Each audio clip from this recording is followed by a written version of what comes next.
আসসালামু আলাইকুম এভরিওয়ান, নতুন একটা ব্লগ ভিডিওতে আপনার সামনে চলে আসলাম। দেখতে পাচ্ছেন আমাদের বন্ধু বান্ধব মিলে একটা পার্টি অনুষ্ঠান করতেছি। দেখতে পাচ্ছেন আমার বন্ধু ডালিম আমাকে বলতেছে যে আমাকে কিছু বলার জন্য। আমরা বন্ধুরা 8 বছর পর সবাই একসাথে হয়ে অনেক আনন্দ মেতে আছি। দেখতে পাচ্ছেন যে আমরা সবাই অনেক আনন্দ মেতে আছি, সবাই হাসি খুশি নিয়ে আছি। দেখতে পাচ্ছেন যে আমার এক বন্ধু আসতেছে, আমার বন্ধু ডন বাসা, সে আসতেছে। দেখতে পাচ্ছেন অনেক দ্রুত আসতেছে। আমরা বন্ধুরা সবাই মিলে দেখতে পাচ্ছেন যে এখানে দস্তখানে বিছিয়ে নিয়েছি। দস্তখানে বিছানোর পর খাওয়া দাওয়া করার পর নামাজ পড়ে সবাই আমরা চলে যাব। দেখতে পাচ্ছেন যে আমাদের বিরিয়ানি রান্না হয়েছে। দেখতে পাচ্ছেন বিরিয়ানিটা অনেক সুন্দর হয়েছে, গরুর মাংস দিয়ে রান্না করা হয়েছে। সবাই সবার কাজে ব্যস্ত আছে। দেখতে পাচ্ছেন যে আমরা বন্ধুরা সবাই একসাথে হয়ে অনেকদিন পর আনন্দ লাগতেছে, আমাদের অনেক ভালো লাগতেছে। দেখতে পাচ্ছেন আমরা খাওয়া দাওয়া করার পর নামাজ পড়বো, এর জন্য আমরা সবাই উজু করে নিতেছি। দেখতে পাচ্ছেন যে হাওরের মাধ্যমে আমাদের পার্টিটা হচ্ছে। দেখতে পাচ্ছেন যে চতুর্দিকে শুধু সবুজ আর সবুজ ফসল আর ফসল। সবুজ ফসলের মাঝখানে আমরা একটা দ্বীপের মতো জায়গা আছে, সেখানে দেখতে পাচ্ছেন একটা টিলা, যেটাকে বলে বাংলা ভাষায় বলে টিলা।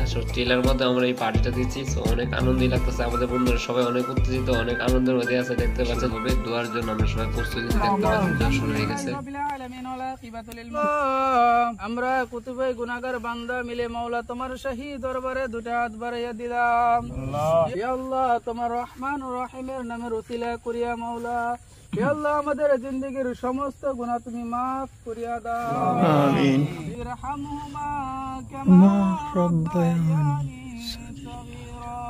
ইয়া আল্লাহ, মৃত্যুর সময় মাওলা সকলের মুখে জারি করিয়া দেও মধুর কালিমা লা ইলাহা ইল্লাল্লাহু মুহাম্মাদুর রাসূলুল্লাহ। খাওয়া দাওয়া করার পর আমরা নামাজ পড়ে তারপর আমরা যার যার জায়গায় চলে যাব। সো আবার কবে জানি না, কবে আমরা বন্ধুরা সবাই একসাথে হই। সো আমাদের জন্য সবাই দোয়া করবেন, সবাই সবার জন্য দোয়া করবেন। সো ভালো থাকুন, সুস্থ থাকুন, সবার জন্য শুভ কামনা রইল।